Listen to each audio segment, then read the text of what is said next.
Hello आणि नमस्कार. तर आज आमचं लोकेशन होतं राजगुरुनगर मधील देशपांडे वाडा. आणि ब्राईड लोकेशनवर यायच्या आधीच आम्ही लोकेशनवर आलो होतो. खूप वेळ वाट पाहून ब्राईडच आली नाही म्हणून आम्ही सायडर्सला मेहंदी काढायला घेतली पहिली.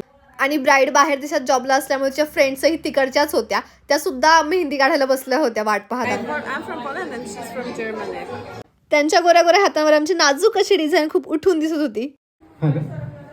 Super beautiful hand. आमच्या सायडर्स होता तरी आमच्या ब्राईडचे फोटोशूटच झाले नव्हते. तोपर्यंत आम्ही सगळ्या सायडर्स कंप्लीट करून घेतल्या होत्या.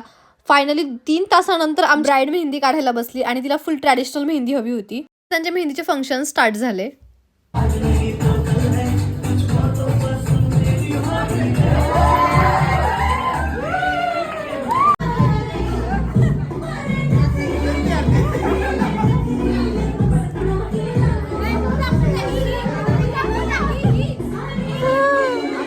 आणि खूप सारा ब्रेक घेऊन आम्ही आमची ब्राईड